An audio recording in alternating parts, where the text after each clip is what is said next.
What is going on, comic book fans, guys and girls? Welcome back to the channel and welcome back, to another one of these videos, another Wednesday pull list, which is your hype video for this week's new comic day. And this week's new comic day is July 30th of 2025, the final new comic day of July, which is crazy. That means there's only 5 months left in the year. That's crazy. And only 1 month left of summertime, which is also crazy. But guys, I am here to get you pumped and excited about all the amazing comic books coming out this week. I'm gonna go over the top 1 book. That's right, there's only 1 book that really blew me away. There are no new number 1s, and I will go over the not top 3, but the books you gotta see, which are the rest of the books on my pull list. Oh yeah, in my cover letter picks. So there's a lot still to cover, but there really isn't a ton with no new number 1s. Only one book, and then everything else. So let's not waste any more time, guys. Let's go ahead and cover the good stuff.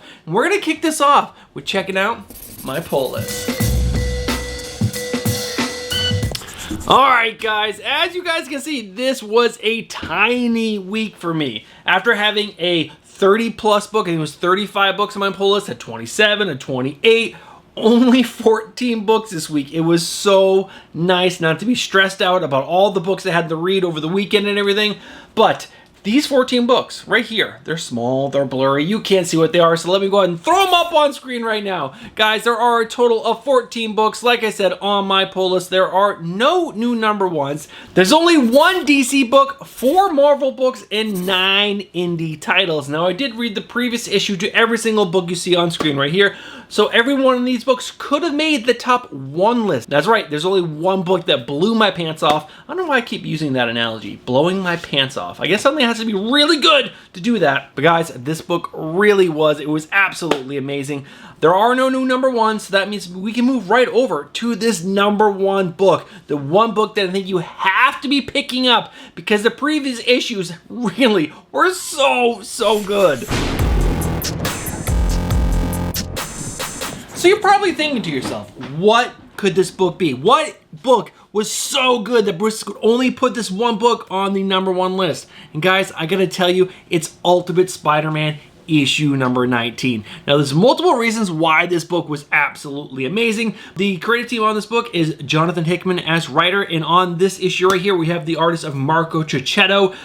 They have done the most issues together of this 19-issue run, but there have been a couple other fill-in artists as well. But guys, when this team is together, it is so incredible.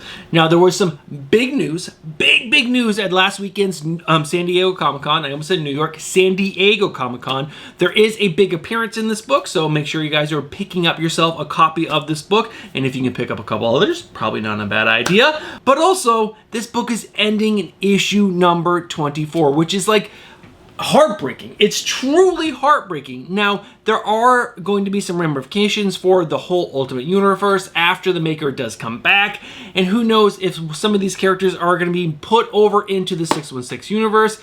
But how they can't move another Spider-Man over there. Maybe the son of Spider-Man moves over, or one of the other amazingly cool characters. But the fact that this universe is going away is just heartbreaking.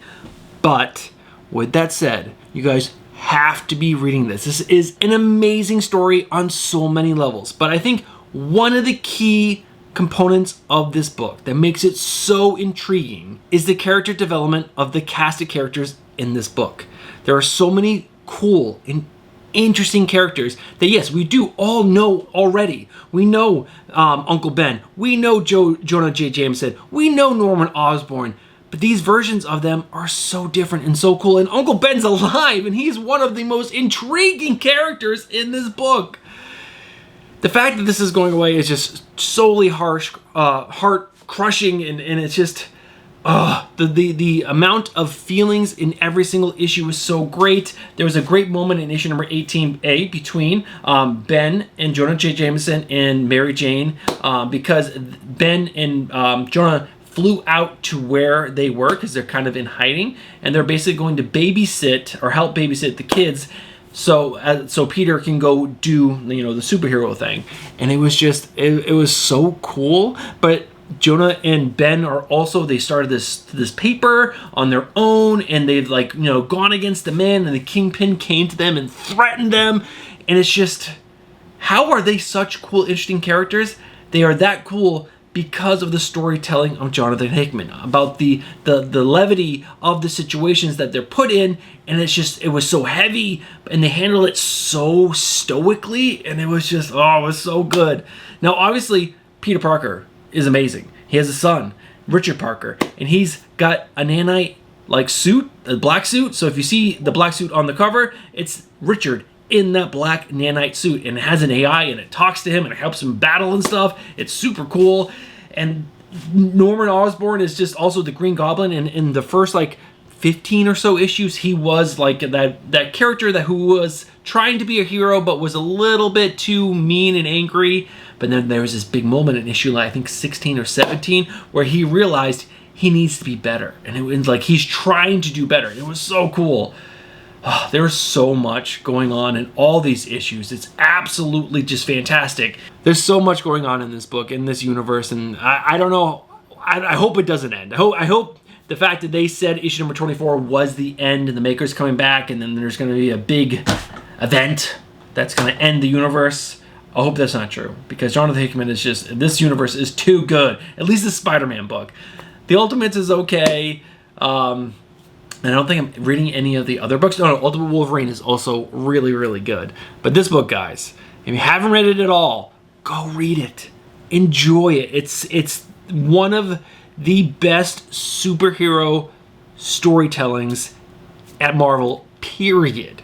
I compare this a lot to what the Absolute Universe has done. This Absolute Universe came after, technically, but the storytelling is just so much more well done in the Absolute Universe. Absolute Batman is amazing. Absolute Superman is stinking freaking amazing. Absolute Wonder Woman is such a banger. Absolute Martian Manhunter is really intriguing. Absolute Flash is so good. It's just, oh, these universes are incredible.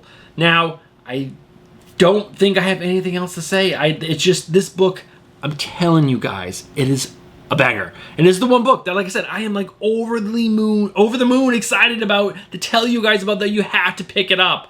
I'm probably doing a terrible job of explaining it, and that's just, it's sad. It's sad for me, because I hope you guys do believe in this book, and you go check it out if you haven't. Pick up the first trade. Just dabble in it. Do a little dabbling. No reading. You'll enjoy it. The art by Marco Gicchetto is so stunning. The storytelling is, the bar is set so high now. Like, I don't know how they can get better, but hopefully they do. But guys, that is the #1 book. That is the one book that I think you have to be picking up this week, is Ultimate Spider-Man number 19, because everything preceding it was the best. It was so good. Now, we can move on to the not top 3, but the books you're going to see, which will quickly cover the rest of the books on my pull list. Most of them are in the good. But guys, let's go ahead and move over to the not top 3, but the books you gotta see. Alright guys, you know how we do this. There are 3 sections. There is the okay. That means the previous issue really was just okay, and I cannot suggest you guys pick this book up because it was just okay. After that, the good. The previous issues were good. They were solid comic books, and I would suggest you guys check them out at your local comic book shop. And then there's the great. That means the previous issue was really, really good. I would even say great. They just didn't have that little extra to get to the top 3 list. Alright, let's get this off with the okay. There is one book in the okay section, and that is Medieval Spawn, issue number 4. I'm just not loving this series. I wish it was better, but it's really just an okay book. After that, the good. We're going to kick this off with Crushed Depth, issue number 5. This is coming from my best friend David Andre and Tim Daniel. A awesome horror series. Really, really good. This is the final issue right here. After that, Gehenna, Naked Aggression, issue number 2. This was a super fun read. I really enjoyed it. The art wasn't too bad. And yeah, I would suggest you guys check this out. And there are some really, really cool covers for issue number 1 and issue number 2 so far. After that, The Incredible Hulk, issue number 27. This continues just to be a good book when it really should be great. After that, Lucky Devils, issue number 4 comes out. Issue number 3. I don't know, there's a lot going on in this series, and it's just really not that compelling to me. I think there's some people in the Discord that really enjoy this series, but to me, this is just a good book that's a little confusing at times. After that, news from the Fallout, issue number 2. Issue number 1 was a super fast read, not a ton of reading to do, a lot of pictures, and I didn't care for the art. I think that took a little bit away from the book from me, but this is written by Chris Condon, so I'm excited to see where this book is going to go. After that, Sam and Twitch Case Files, issue number 16. Love this series. I know it's only in the good, but this series is so good. After that, Spider-Man and Wolverine, issue number 3. Issue number 2 was action-packed, just like Spider-Man and Wolverine beating the crap out of each other, and then something big kind of like happens at the very end. Super cool. After that, Thundercats Lost, issue number 4. I am liking this a little bit more than the current main Thundercats book. It's just the characters are a little more compelling to me than our main Thundercats, honestly. And after that, the Ultimates, issue number 14. This book is good. I really wish it was better because I love a good team book, and this is not a bad team book. It's just a little weird at times, a little confusing, but overall, it is a good comic book, and this is going to be a bigger part of the end of the Ultimate Universe coming up. After that, 2 books in the great. First up, The Missionary, issue number 3. Now, this is coming from Ryan Stegman as the writer, not the artist, and Jason Howard is doing the art. This was a super fun book. There was just a gigantic hiatus between issue number 1 and issue number 2. Very adult book, but the main premise of this book is a super good person has something terrible happen to him, and a devil or a demon basically goes to him, and he's trying to, I think he's trying to run away, if my memory is correct, speaks to him and tells him he can help him do a little bit of bad if he can help him, like vice versa, do something a little bit good. And so they agreed to join up together, and it's a pretty cool premise, and the villains in this are really cool. They're all like demons and hell, and they got crazy like abilities and stuff. Like this one is like a mother. She's constantly pregnant, and her umbilical cord is always out. She uses it as a weapon, but in issue number 2, the baby comes out of her, and but still attaches to the umbilical cord, and then goes back inside. Crazy stuff. After that, The Scorched, issue number 43. I am loving this team book. It is so good. And just the story is very compelling. The characters are amazing. And She-Spawn is gorgeous in every single book. And she's like the team leader. And she's a badass. And she's always got giant guns and swords. And this is a super fun. And it's also well written. It's well written. So it's a well written team book featuring spawns and like angels and stuff. It's so cool. That's the not top 3, but the books you're gonna see. It is time to wrap this video up with going over all the amazing variant covers that are available for you guys to pick up this week on New Comic Book Day, which is tomorrow, July 30th of 2025. So let's go ahead and check out my cover liver picks.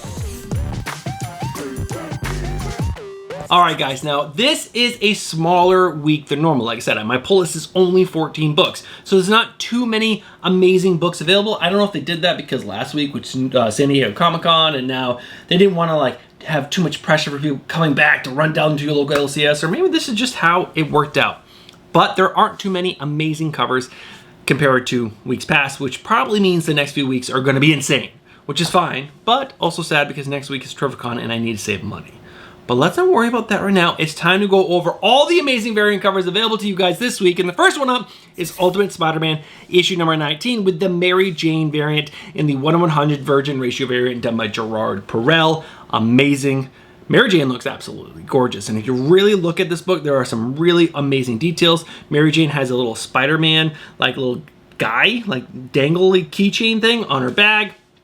Spider-Man's actually fighting in the background. He's got like some webs between some cars, and I don't know who he's fighting, but just overall a super gorgeous cover. Next up, Titans 2025 Annual issue number 1 with the cover B variant done by Daniel Samprier. Donna Troy's on the cover. It's a little negative spacey variant. So good. After that, Titans Annual 2025 issue number 1 with the cover C done by Joe L. Jones. Different stages of Donna Troy throughout time, I guess. It's gorgeous. Joel Jones is amazing. After that, The Incredible Hulk issue number 27 with the 1/25 ratio variant done by Simone Bianchi. awesome. This is so good. I am not a fan of his art. And this one right here is amazing. After that, Spider-Man and Wolverine issue number 3 with the 1 in 50 hidden gem variant done by Nico Henrichon. I'm probably totally butchering that. I apologize, but this cover is so good. The action in it is amazing. After that, Justice League Dark Tomorrow Special, issue number 1 with the cover D done by Fernando Blanco. It is really good. Booster Gold looks absolutely awesome in the background. And if you really check out each character there, the detail in them are amazing. It's just a really great variant cover. After that, DC X Sonic the Hedgehog, issue number 5 with the cover B variant done by Lucas Mayer. Awesome. You got Sonic, Shadow, Superman, Batman. Do you need more? No, this cover is a banger. After that, Assorted Crisis Events, issue number 5 with the cover C, 1 in 25 ratio variant done by Martinez Bueno. So cool. The whole character is just made out of like time things, like watches and alarm clocks and things. So cool. After that, Gods, One World, Under Doom, issue number 1 with the variant cover done by Yasmin Putri. It's Yasmin. Come on, she's so good. After that, The Vision and the Scarlet Witch, issue number 3 with the 1 in 25 ratio variant done by Simone DeMeo. Probably gonna have to pick up this one because this one is really good. Huge Simone DeMeo fan. I'm probably butchering your name. I'm sorry. Next up, The Vision and the Scarlet Witch, issue number 3 with the Scarlet Witch variant in the 1 in 100 virgin ratio variant done by Leslie Lyrics Lee. Now, if you look at a lot of other Leslie Lyrics Lee work, they have a very specific face they do, and this one is different, and that's why I love it. Their artwork is always very nice, but they always have the same face on every single character, and this one just, it doesn't. Maybe because it's only profile, but it's gorgeous. This cover is amazing. After that, The Scorch, issue number 43 with the cover A. It's done by Tauntaun Revolver. What you first see are these gigantic demons with these huge mouths and tongue.